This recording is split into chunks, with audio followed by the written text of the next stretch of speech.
हाँ, मंजू जी बोलिए। या शुरू करिए आप। ओम नारायणं नमस्कृत्य नारायणं नमस्कृत्य नरं चैव नरोत्तमं परं नरं चरं चैव नरोत्तमं नरोत्तमं देवीं सरस्वतीं व्यासं देवीं देवीं सरस्वतीं सरस्वतीं व्यासं ततो जयम् उदीरयेत्। ततो ततो जयमुदीरये। जयमुदीरये। अब एक बार बस सुनिए। नारायणं नमस्कृत्य नरं चैव नरोत्तमं देवीं सरस्वतीं व्यासं ततो जयमुदीरयेत्। और इन्हीं शब्दों के साथ हम आज का सेशन शुरू करते हैं। हम लोग महाभारत का क्रमवार अध्ययन कर रहे हैं और उस क्रमिक अध्ययन में हम लोग 21 सेशंस पूरे कर चुके हैं। एंड हम ये देवदीदी फाउंडेशन के तहत ये सीरीज चल रही है।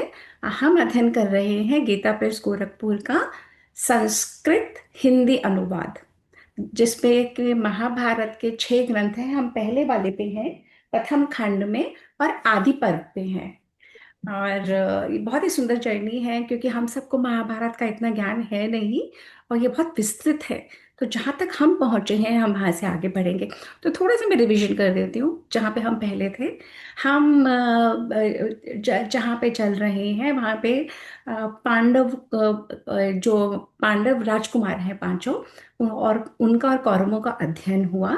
और गुरुकुल के क्षेत्र में उनका लाइक लाइक इन्वेस्टिचर सेरेमनी, जैसे उनकी सेरेमनी होती है जब वो ग्रेजुएट करते हैं, तो उस तरीके का कुछ था। तो उन सभी ने अपना अपना प्रदर्शन करा वहाँ पे। और वहाँ पे कर्ण भी आया और कर्ण को वहीं पे राजा बनाया गया दुर्योधन द्वारा। और सारी की सारी प्रजा जो वहाँ पे उपस्थित थी, वो लोग एक लिटरली सब लोग पांडवों की तरफ आकर्षित हो गए थे। और दुर्योधन और धृतराष्ट्र को लगने लगा था, जो कि ट्रू था, कि हमारी तरफ हमारी ही प्रजा नहीं है। तो इस पॉइंट पे दुर्योधन धृतराष्ट्र बहुत चिंतित होते हैं। और बहुत चिंतित होके धृतराष्ट्र बुलाते हैं।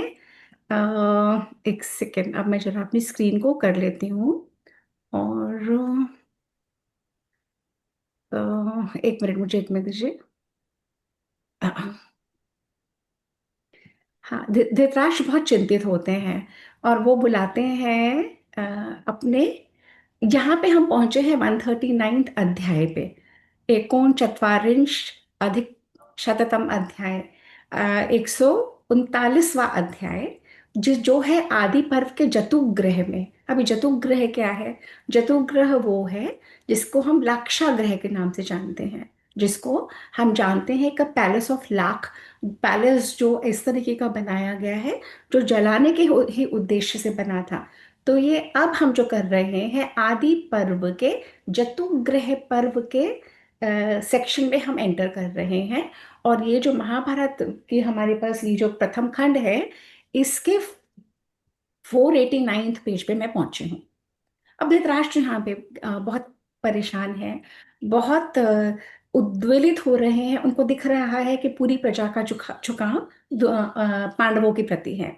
और दुर्योधन यहाँ पे आके बार बार उनको कहता है कि एक तो आप अंधे पैदा हुए, आपकी वजह से राज्य मिल गया हमारे चाचा को, पांडु को, और अब वो पांडु के पुत्रों को ही चलाता चलता चला जाएगा।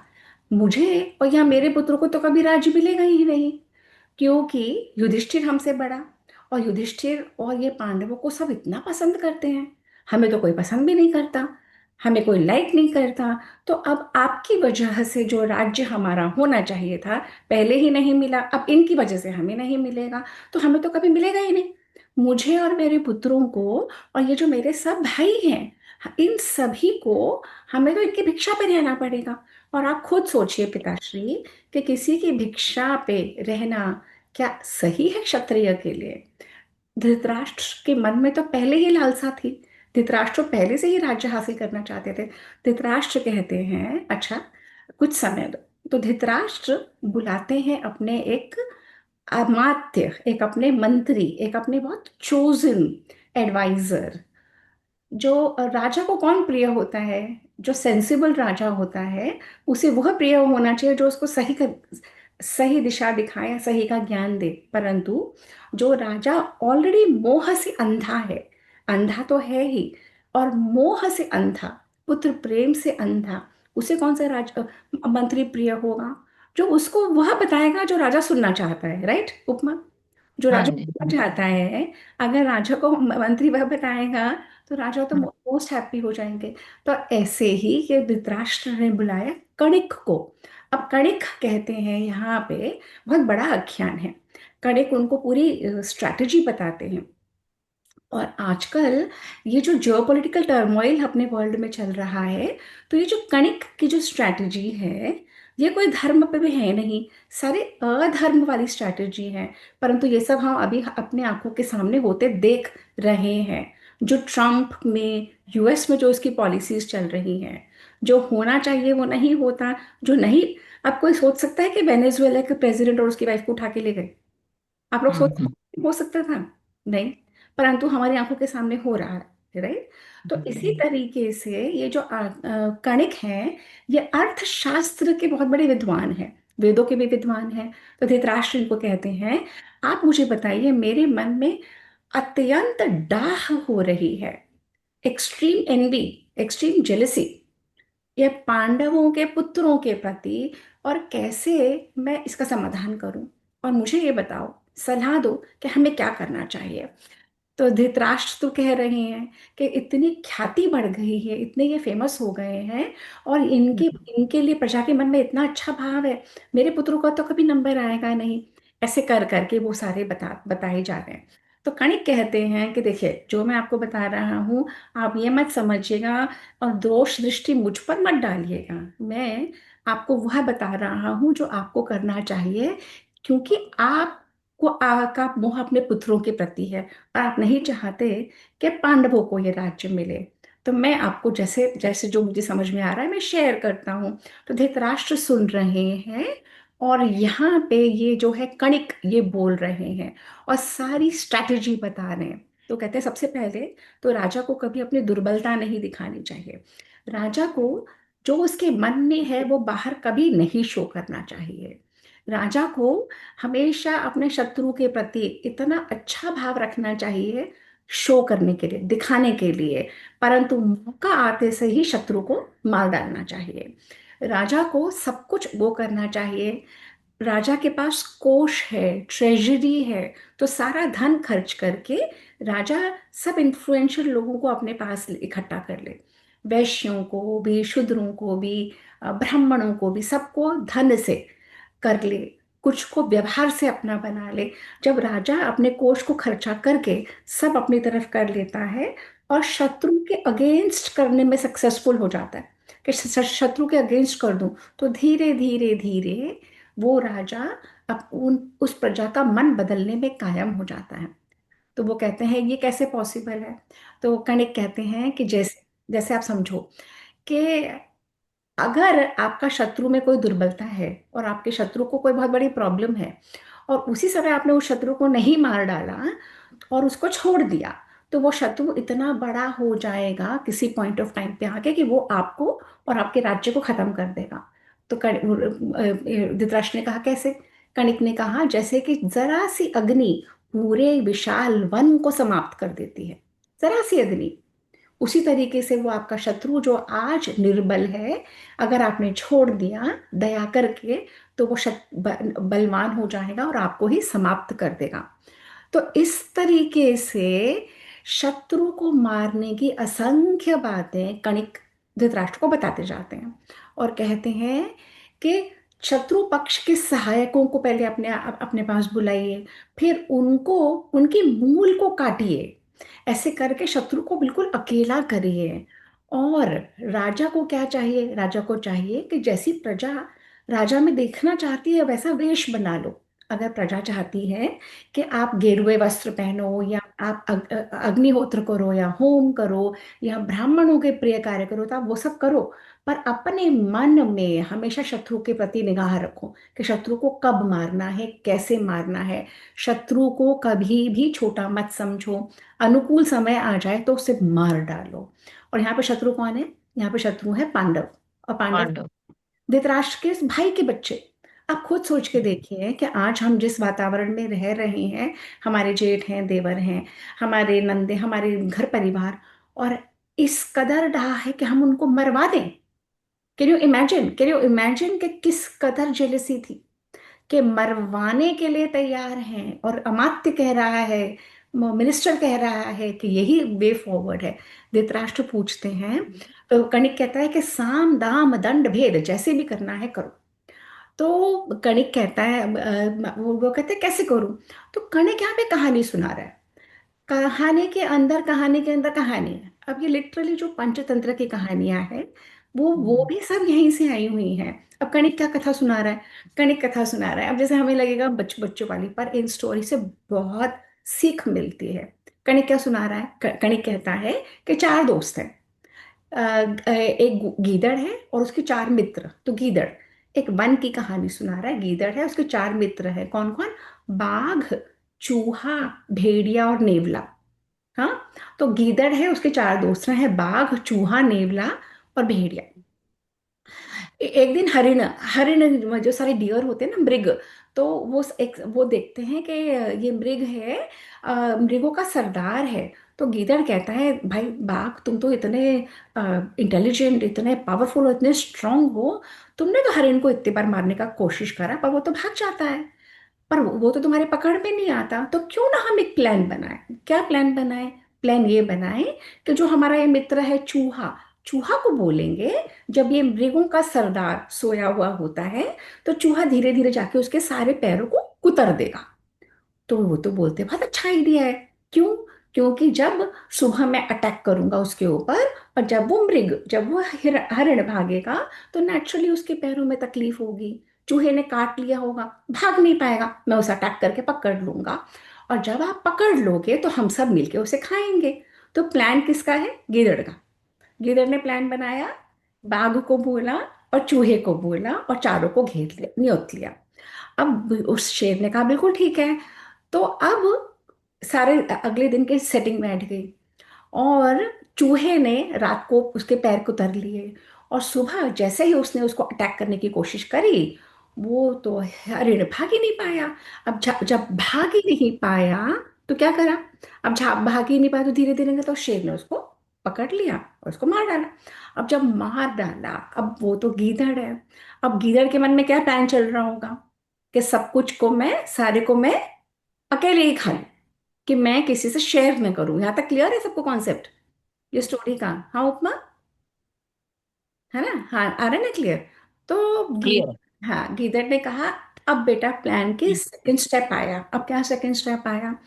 तो गीदड़ ने कहा सबको कि देखिए, ये सब तो ये बाघ ने कर दिया इसको, पर आप लोग जाओ स्नान वान करके आ जाओ, तब तक मैं यहाँ पे रखवाली करता हूँ।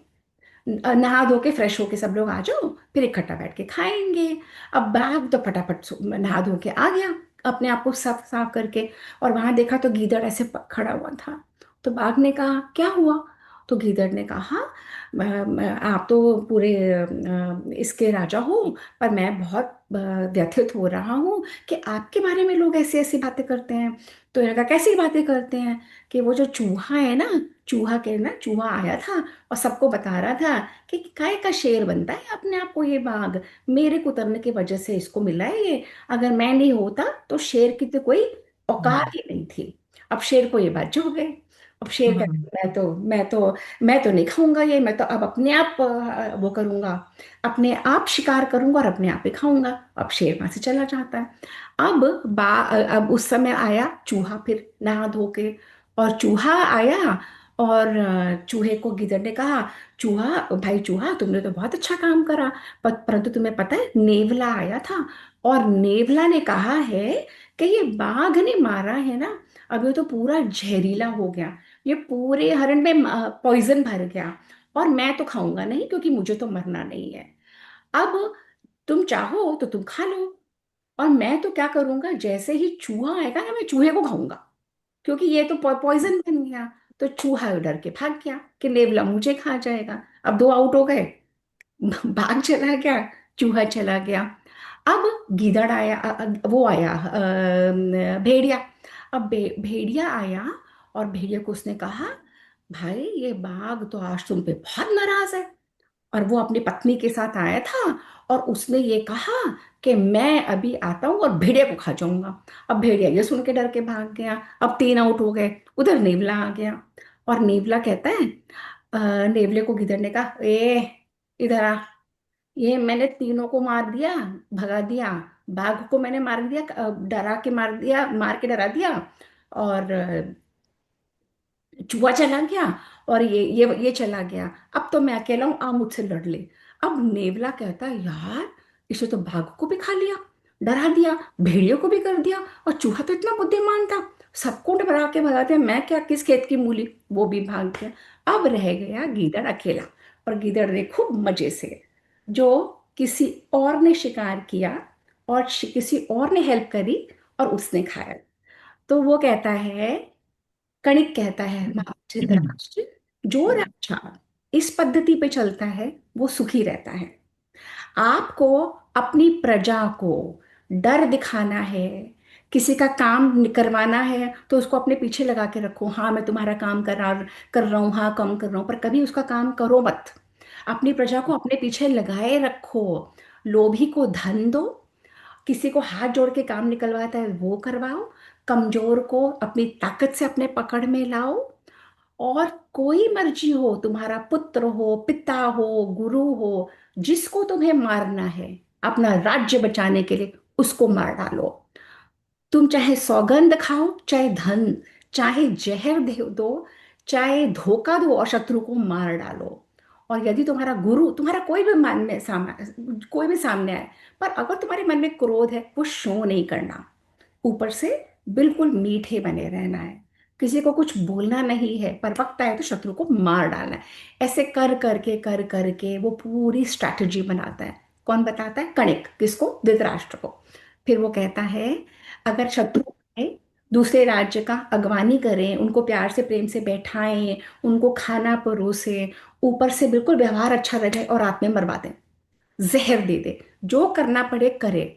और शत्रुओं के राज्य में अपने स्पाइस भेजो, अपने किस किस से सुना है कि पाकिस्तान में और कई जगह अननोन गनमैन आते हैं और लोगों को वहीं मार जाते हैं? सुना है किसी ने? कि आज अब जो चल रहा है, कि जैसे हमारे यहाँ वहाँ पे कश्मीर में जो हुआ था, जब हमारे यहाँ लोगों को मार डाला था, उन्होंने जिन्होंने कश्मीर में मारा था पहलगाम में, उनको ही उनके ही शहरों में मरवा दिया गया। तो ये स्ट्रैटेजी होती है कि युद्ध दूसरों के यहाँ लड़ो, अपने यहाँ मत लड़ो, ठीक है? इस तरह से करके वो कहते ही चला सिखाए चले जाता है। और यहाँ पे भी वो राजा नल और दमयंती की, श्री राम की कहानी सुना के सारा सब कुछ कहते। फिर वो कहता है कि आपको ऐश्वर्य चाहिए, आपको धन चाहिए, आपको चाहिए कि प्रजा उत्साहित हो, प्रजा आपके बच्चों के प्रति वो सब करे। तो आपको युधिष्ठिर और पांडवों के लिए गलत अफवाह, गलत चीजें, गलत ये सब फैलानी चाहिए। जितना आप उनके साथ करोगे, तो उतना ही लोग आपकी तरफ आएंगे। और ये सारी बातें करते करते करते फाइनली कहता है कि महाराज धृतराष्ट्र, मुझे आपके लिए तो एक ही बात समझ में आती है, क्योंकि आपके पांडु के, आपके भाई के बच्चे बहुत बलवान हैं, देवताओं की संतानें हैं, उनके उनके लिए प्रजा के मन में बहुत प्रेम है। आपके पास ये सब करने के बजाय आपको तो उन्हें मरवा देना चाहिए। अब धृतराष्ट्र के मन में क्लैरिटी हो जाती है। वो कहता है कि वे फॉरवर्ड है, अगर मुझे अपने बच्चों को राज्य देना है तो मुझे हमें मरवाना पड़ेगा। पर धृतराष्ट्र अपने मन में रखता है। यहाँ पे हम पहुंचते हैं 140 अध्याय पे। और चत्वारिंशत् अधिक शततम अध्याय, ठीक है? अब यहाँ पे क्या हो रहा है, यहाँ पे तो धृतराष्ट्र इंफॉर्मेशन ले रहा है कणिक से। उधर दुर्योधन दुर्योधन देख रहा है कि मैंने इतना कर लिया इस प्रजा के लिए, पर ये सारा समय युधिष्ठिर की बातें करते हैं। इनको सारा समय ये लगता है कि हम कैसे करके पांडवों को ले आए। इनके लिए सारा समय। अब कहता है कि वो धृतराष्ट्र ये दुर्योधन शकुनी को और कर्ण को जो कैरेक्टर महाभारत में बताया है ना, कर्ण आउट एंड आउट इविल। कर्ण के मन में कभी भी प्रेम पांडवों के लिए नहीं था। ये जो टेलीविजन सीरियल में दिखाते हैं ये इसको ट्विस्ट कर देते हैं। महाभारत में वेद व्यास जी क्लियरली बोलते हैं कि हर प्लानिंग में, हर चीज में कर्ण उकसाता है दुर्योधन को। तो दुर्योधन कर्ण और शकुनी के साथ मिलके बैठता है और उन्हें कहता है कि अब क्या करें। ये हमारे पिता तो प्रेम में अंधे हैं, इनको तो भाई प्रेम भाई प्रेम भाई प्रेम लग रहा है, पर अभी राज्य कैसे लिया जाए।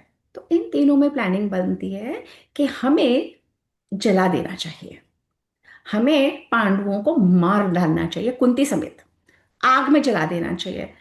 अब प्रॉब्लम यह है कि विदुर को तो पता लग जाएगा, तो विदुर तो नहीं होने देंगे। तो उन्होंने एक कोई ऐसा प्लान बनाया। तो क्या प्लान बनाया, तो वैशंपायन जी किसको कह रहे हैं, जन्मेजय को। और जन्मेजय कह रहा है, पर आप मुझे ये बताओ कि मेरे पूर्वज पांडवों को हुआ कैसे। ये लाक्षागृह की जो हम कहानी सुनते हैं ये क्या है।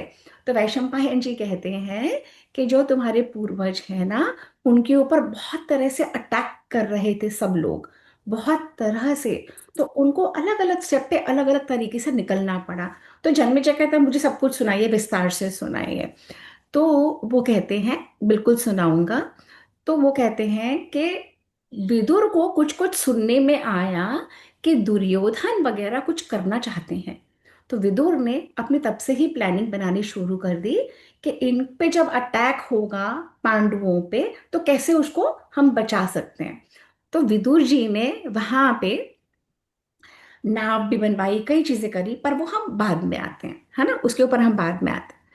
तो क्या करा उन्होंने, दुर्योधन ने धृतराष्ट्र के पास गए और धृतराष्ट्र के पास जाके बोला, पिताश्री ये जो पांडव और ये सारे यहाँ पे आए हुए हैं, इनके हमारा दिया खा रहे हैं। राज्य में सब लोग इनका प्रिय करते हैं, हस्तिनापुर से इनको भेजो। आप हस्तिनापुर से इनको हटा दो।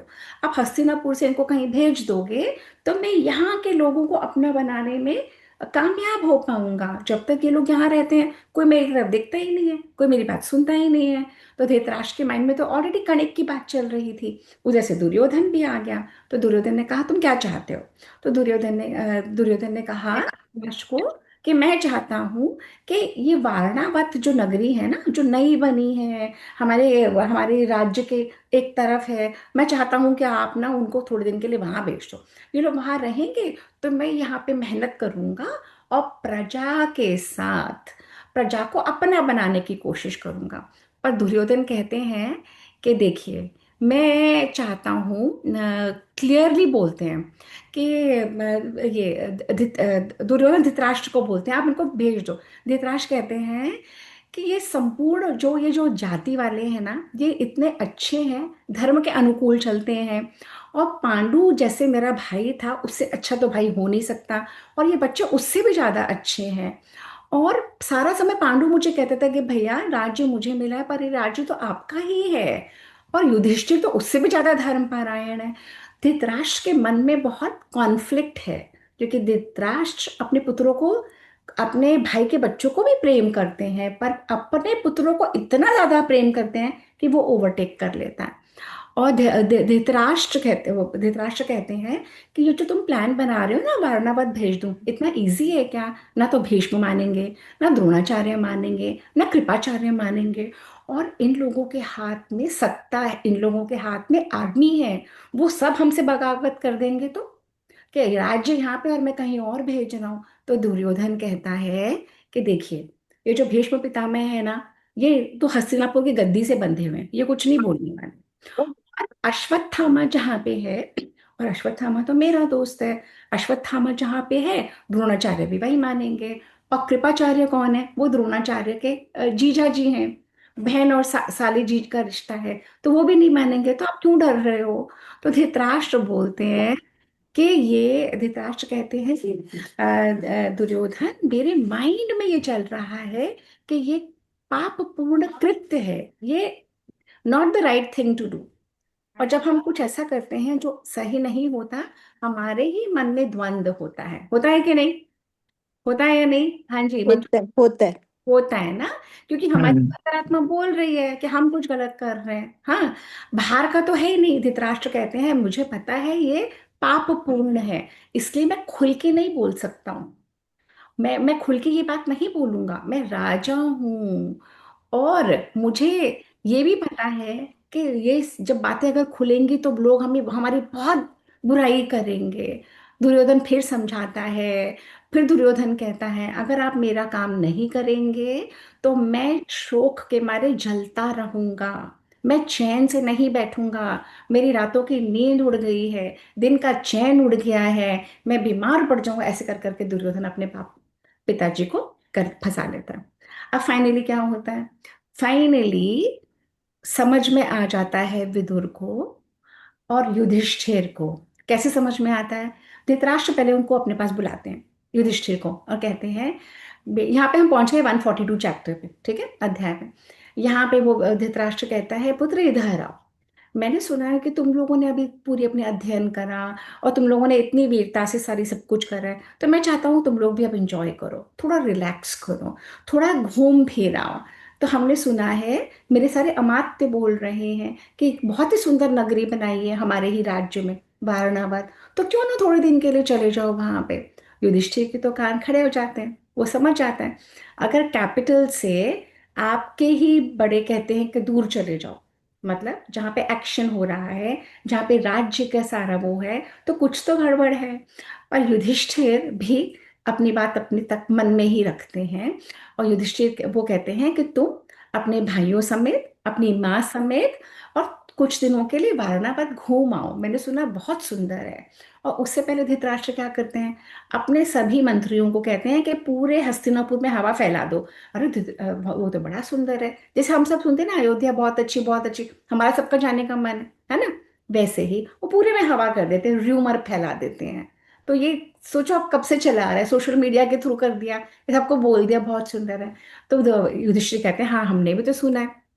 वो कहते हैं नगरी बहुत सुंदर है, और वहां पे रत्नों की पूरे महल बने हुए हैं और देवताओं के समान बहुत ही सुंदर है। तो वो कहते हैं कि तुम हो आओ। तो युधिष्ठिर समझ तो जाते हैं कि कुछ तो बात है, परंतु युधिष्ठिर कहते हैं बहुत अच्छा।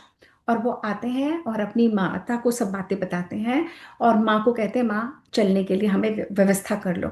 और उसके बाद युधिष्ठिर मिलते हैं भीष्म को, विदुर को, द्रोण को, बालीक, सोमदत्त, कृपाचार्य, सबको मिलके, और दुखी मन से हैं क्योंकि उनको लग रहा है उन्हें निकाला जा रहा है, पर वो कह नहीं रहे हैं।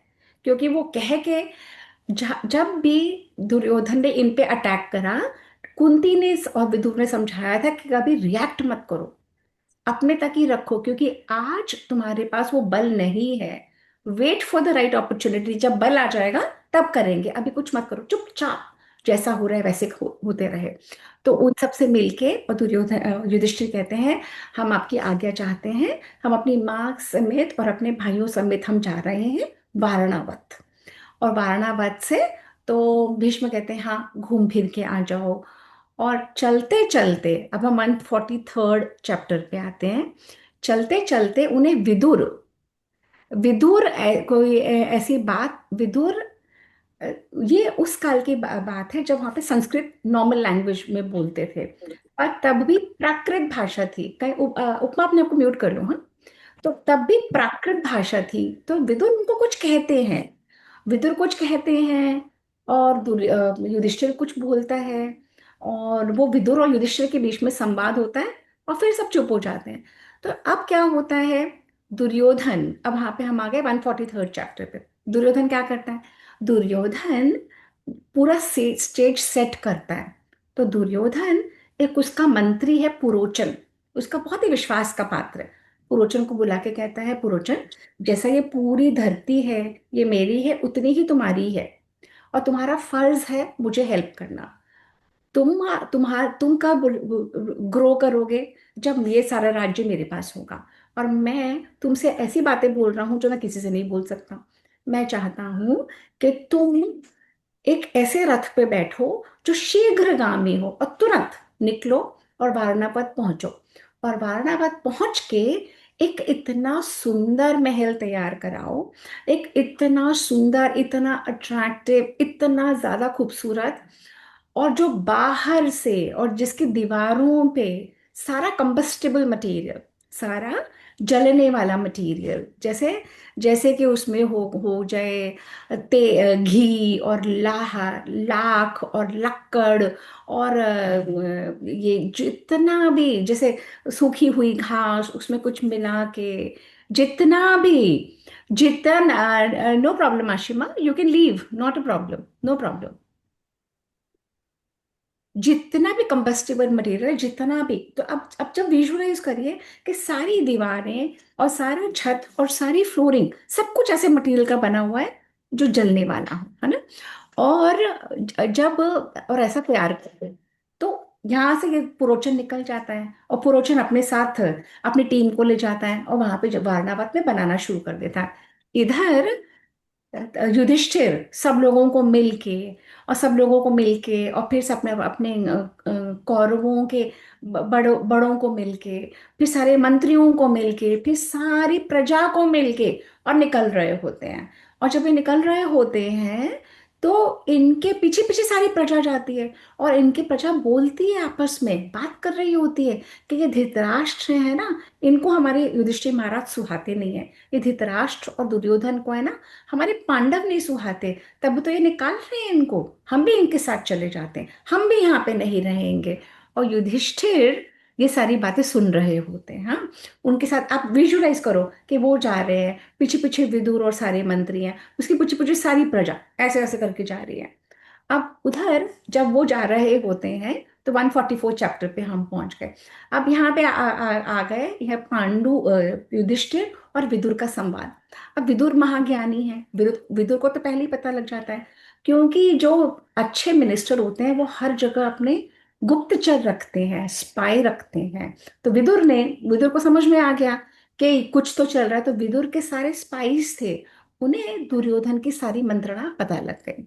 अब वो कम्युनिकेट कैसे करे युधिष्ठिर को, तो वो प्राकृत भाषा में, और इनको बोलते हैं विदुर को, जो मलेच्छों की भाषा है, विदुर जी युधिष्ठिर को बोलते हैं, और कहते हैं कि देखो युधिष्ठिर, ऐसे तीखे शस्त्र होते हैं जो लोहे के भी नहीं बने होते हैं, पर जो उन शस्त्रों को जानता है उसे पता है आघात से कैसे बचा जाता है।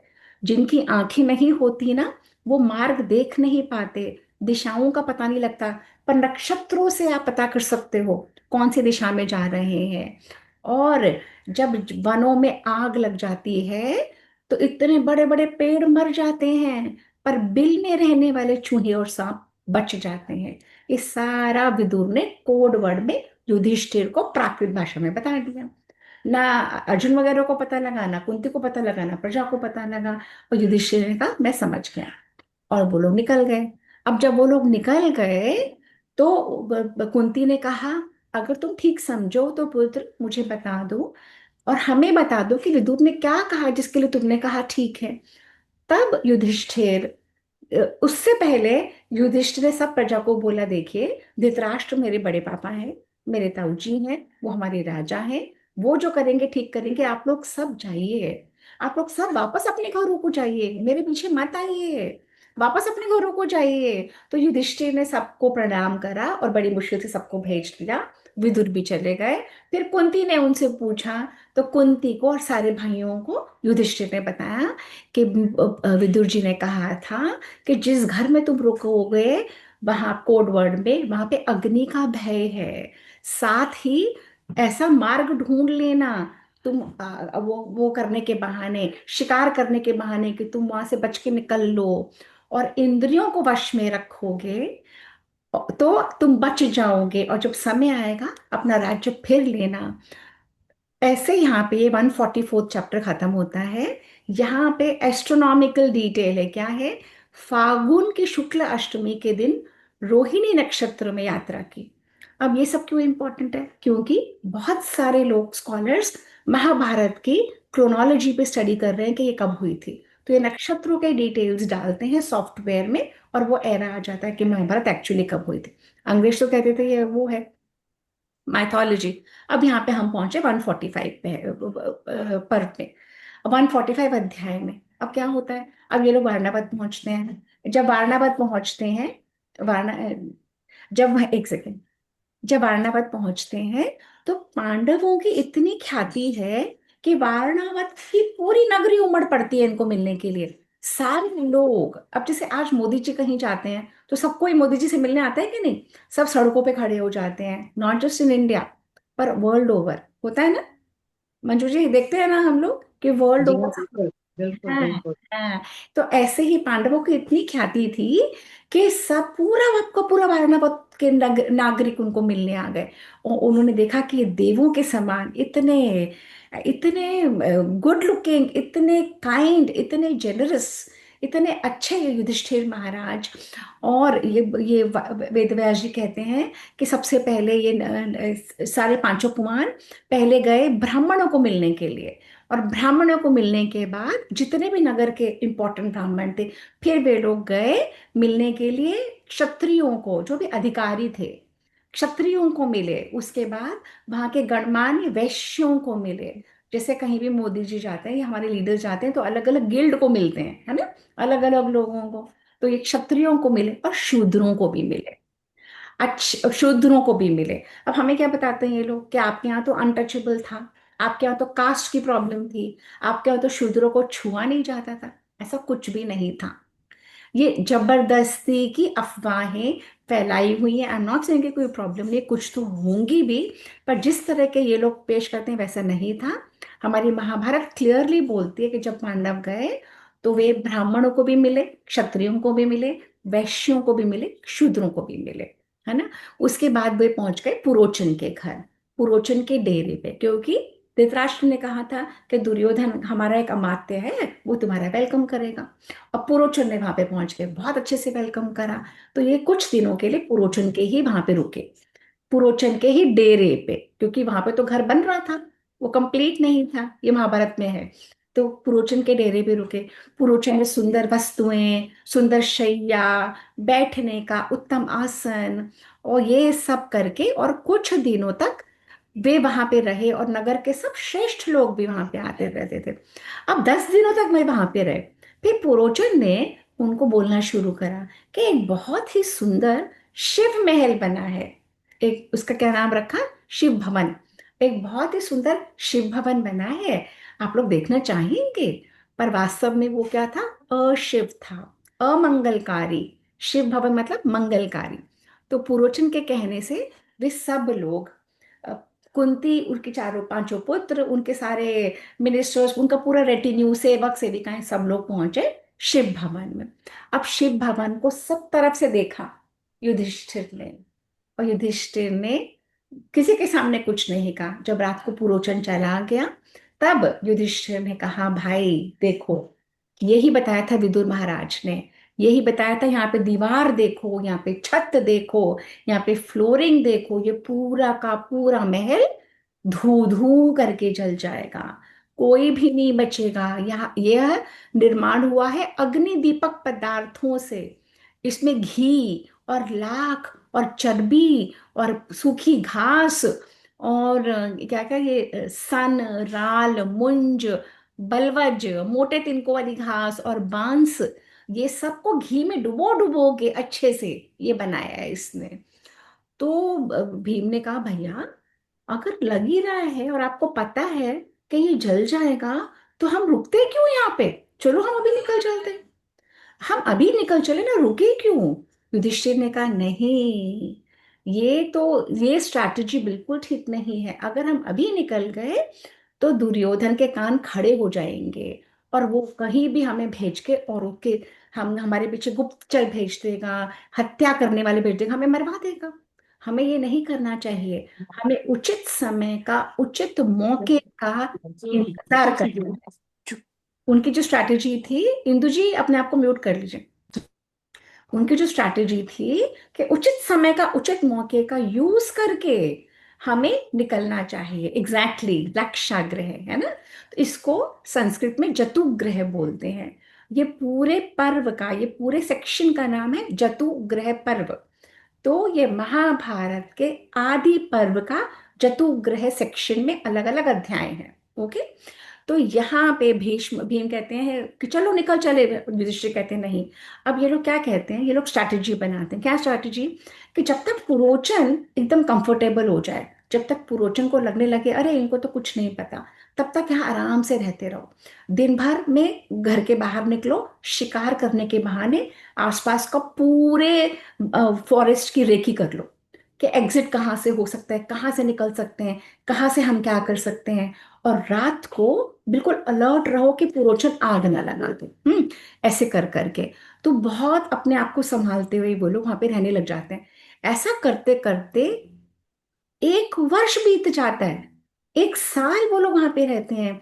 और रोज उनमें वो होता है, वो भीम भीम या कोई और भाई कहता है निकल चलते हैं। युधिष्ठिर कहते हैं देखो ये अभी राइट समय नहीं है। अगर हम लोगों को इसने मार डाला और वहां पे हस्तिनापुर में भीष्म को पता लगा, द्रोणाचार्य को पता लगा, कृपाचार्य को पता लगा, उन्होंने फिर दुर्योधन को गुस्सा करा, तो क्या फायदा, हम तो मर ही जाएंगे, है ना। और अगर हम यहाँ नहीं मरे, हमको ये बाहर मार डालेगा। तो हमें बहुत केयरफुल रहना है। हमें मरना नहीं है, पर हमें राइट टाइम का इंतजार करना है कि कब हम यहाँ से निकल जाए और इनको कानो कान खबर नहीं हो। तो ऐसे रहते रहते साल बीत जाता है। अब इन लोगों को एक प्लान आता है कुंती के थ्रू। वो लोग कहते हैं कि हम एक बहुत बड़ा एक यहाँ पे मेला कर रहे हैं।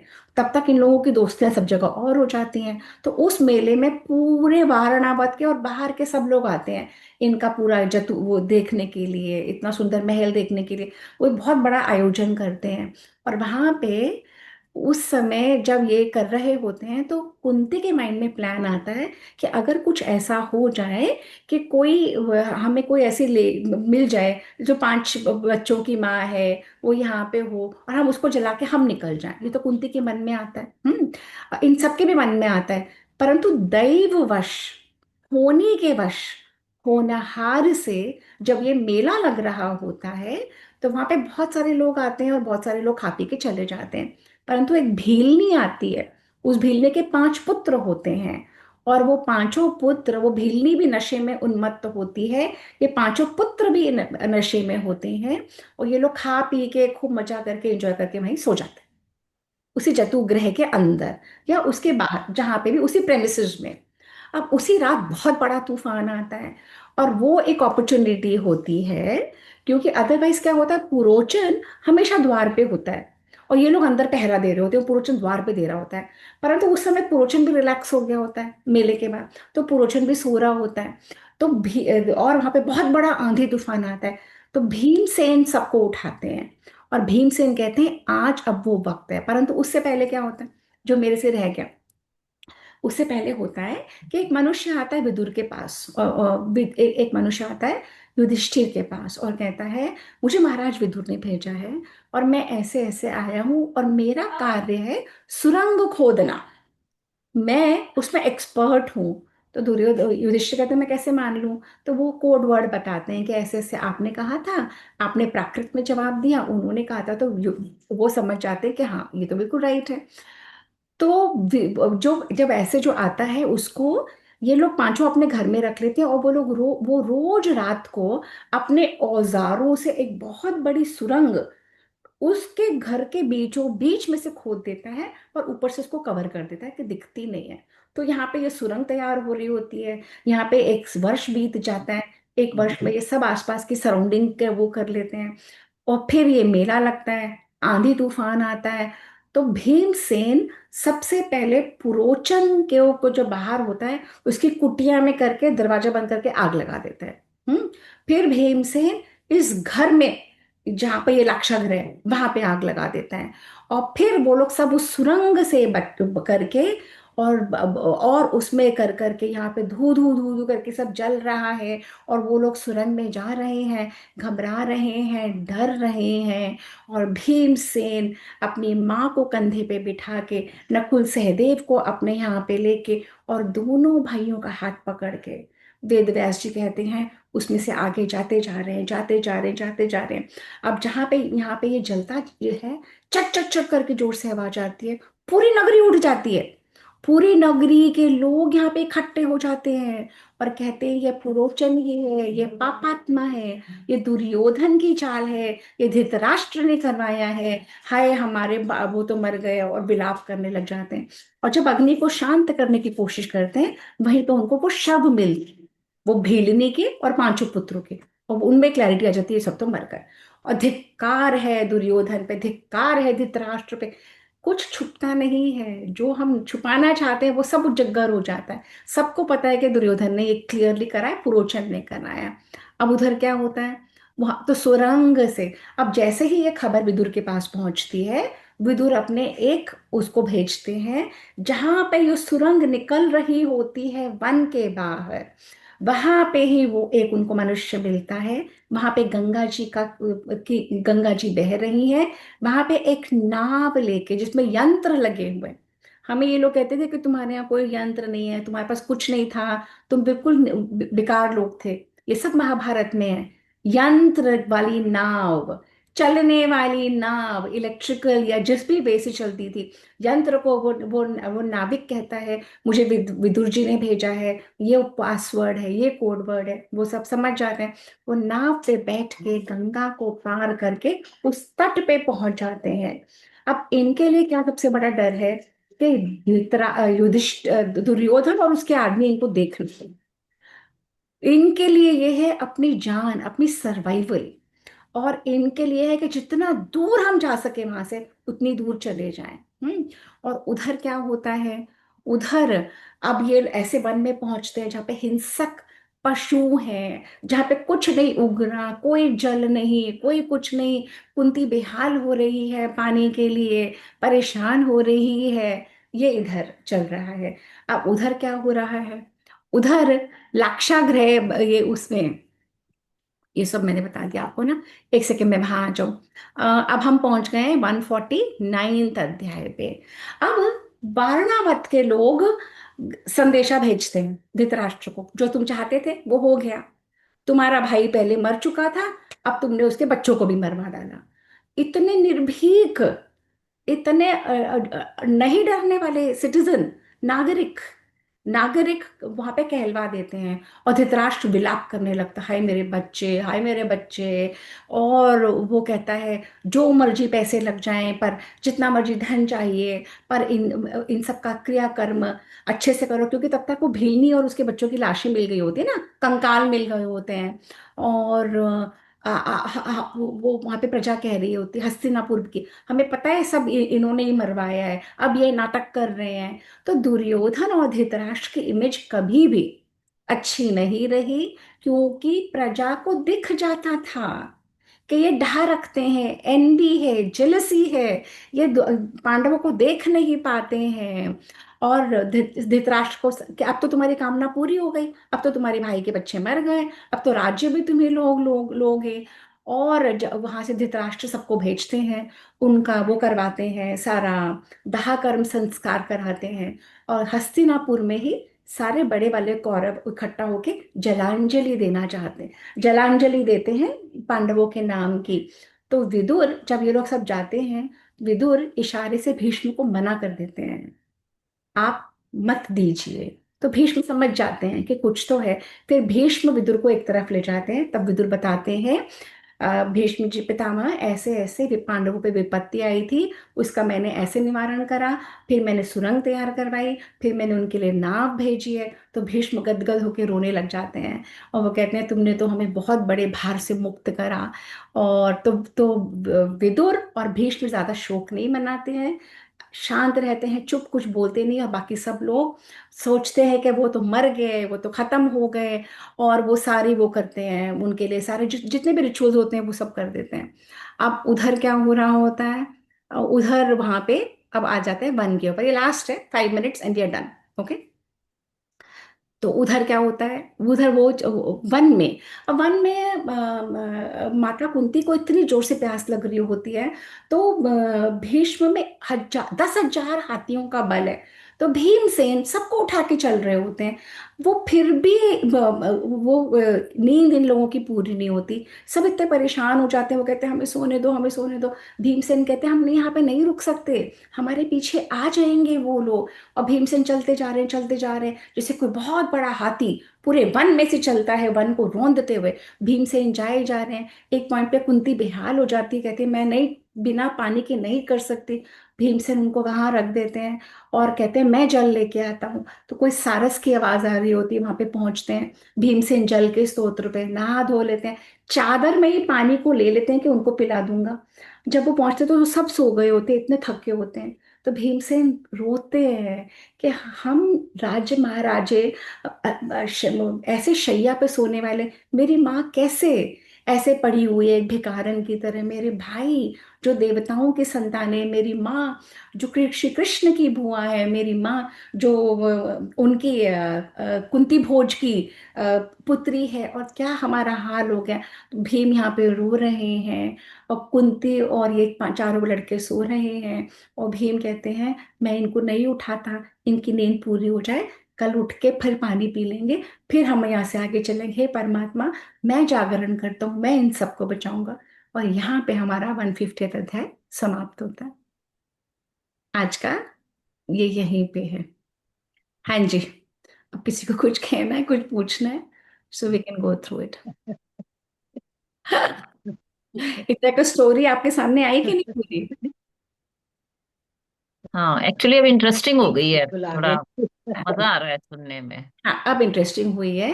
बट टू कम हाँ। टू दिस पॉइंट हमें पूरा वहां तक तो जाना ही पड़ता ना, मतलब वी हैड टू गो हाँ। Through the whole thing. अब we built it up, we done it in a nice manner. अच्छा, अब किसी को कुछ पूछना है? व्यू कर रही हूँ मैं गैलरी रिकॉर्डिंग, एक सेकेंड। गैलरी और को हटाती हूँ, स्पेस रिमूव स्पॉटलाइट, अब सब लोग दिख रहे हैं। हाँ जी, कुछ इंदु को, उपमा को, मंजू जी को कुछ कहना है, पारुल को, दूसरी वाली दो इंदु है हमारे छोटे से ग्रुप में, और एक जूम यूजर है। जो जूम यूजर है, आ जाओ एक स्क्रीनशॉट ले लेते हैं। कहानी सुनने में इतना आनंद आ मुझे मेरी डॉटर इन लॉ कह रही थी, वो मेरा बेटा मेरा पता 2.5 का है ना, ही लव स्टोरीज। तो कहती मम्मी आप सुनाओ ना वैसे ही स्टोरी। मैंने कहा वैसे सुनाती हूँ। पारुल, आपको आना है? स्क्रीनशॉट लेना चाह रही हूँ मैं। आप हो यहाँ पे क्या? आप चले गए हो, आ जाओ। और जूम यूजर कौन है भाई? प्रेरणा है क्या कि कोई और है? I think I saw Prerna for a brief while. कौन है? ओ, हाय रचना, सीधे हो तुम दोनों, उल्टे हो रहे हो। गया। हाँ, ऐसे ही आ जाओ, ऐसे ही आ जाओ। ओके, मंजू जी पास आओ, पास आओ, जितने पास मैं अच्छा हूँ प्लीज आओ सब। ओके, पिक्चर लेंगे। हाँ बिल्कुल, 1 2 3 एंड 4 स्माइल। चलो। हाँ रचना, तुमने भी पहली बार सुनी है क्या सेशन? आवाज नहीं आ रही तुम्हारी, क्यों थे हो? हाँ काम कर रहे थे, काम करते करते सुनते भी जा रहे थे, एंटरटेनमेंट की तरह से। देखो, कहानी जिस जिस मोड पे है ना, ये एंटरटेनमेंट के साथ बहुत बड़ी लर्निंग है। बिल्कुल लर्निंग है बिल्कुल। कि हम लोग क्या शिक्षा ले सकते हैं इससे। और जो हमसे महाभारत हमारी दूर रखी गई, कि महाभारत को रखने से घर में महाभारत हो जाती है, सबसे बड़ी फूलिशनेस। अगर हम ग्रंथ का अध्ययन नहीं करते हैं तो महाभारत होने के डर हैं। अगर हम ग्रंथ का अध्ययन करते हैं तो हम सीखते ही हैं। ये वाल्मीकि रामायण और महाभारत साक्षात जिसमें श्री राम और श्री कृष्ण है, ये हमारे देश की धरोहर है, और हमें उससे वंचित रखा गया था, और ये हमें करना ही है। अच्छा, जूम यूजर कौन है भाई? अति सुंदर तो लिख रहे हो, अपना नाम भी बता दो। प्रेरणा है ना, मुझे लग रहा था प्रेरणा है। अच्छा, तो इसी तरह से हम लोग अब नेक्स्ट टाइम कंटिन्यू करेंगे। आप में से जो भी सेशन लेना चाहे, बिल्कुल सहज कहानी की तरह सुनाना है, घबराना नहीं है। और आप सब में वो क्षमता है कि कर सकते हो, हम सब में वो क्षमता है। Upma, I want you to take a. तुम्हें भी कोस्टर्स रखने चाहिए। कोस्टर। कोस्टर से पारुल तुम अपने म्यूट कर लो, वो पारुल ओ म्यूट हाँ हाँ हाँ। कर लो। उपमा, इंदु, दोनों दोनों मंजू जी, तो आप तो कर ही सकते हो। तो मैं चाहती हूँ कि कोई भी सेशन एक, आप लोग जब रेडी हो, आप लोग बोलो कि मैं एक सेशन लेना चाहती हूँ। और जो वो सेशन की लर्निंग होगी, जितने बच्चे आप सुन लोगे, उसकी लर्निंग जो हम प्रिपेयर करते हैं ना, वो हमारे यहाँ बैठ जाता है ना मंजू जी? जी हाँ, बिल्कुल। बैठ जाए, वेरी ट्रू, वेरी ट्रू। है ना? क्योंकि पारुल एक सेशन ले चुके हैं, शी नोज। जितने मर्जी आप सुन लोगे, जब आप सेशन की तैयारी करोगे वो एकदम आपके बैठ जाएगा, क्योंकि उतना पढ़ोगे उतना हाँ। बोलना है। बस सहज रूप में बोलना है, अपने ही तो लोग हैं, घबराना किससे, है ना? हम्म। Upma, I want you to take a session, both the Hindus, Manju ji and Parul. Okay, तो अपन कोशिश करेंगे। बिल्कुल कोशिश। बिल्कुल बिल्कुल, बिल्कुल बिल्कुल करिए। अपन यहीं पे ये- समाप्त कर रहे हैं, किसी को कुछ कहना है? हाँ, नहीं, समाप्त कर सकते हैं। अच्छा ठीक है, चलिए तो मंत्र कर लेते हैं। जी। ओम ओम ओम पूर्णमद पूर्णमद पूर्णमिदं पूर्णमिदं पूर्णात् पूर्णात् पूर्णमुदच्यते पूर्णमुदच्यते अस्य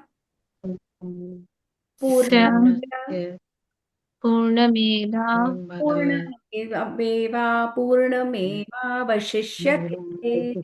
पूर्णमेवावशिष्यते। ओम शांति शांति शांति। शांति। ओम शांति शांति शांति ओम। चलिए, हरिओम, एंड लेट्स होप कि अब हम ग्रुप में आ गए, we are able to do session every week. Otherwise फिर देखते हैं कैसे होता है ना? And sorry for the long delay.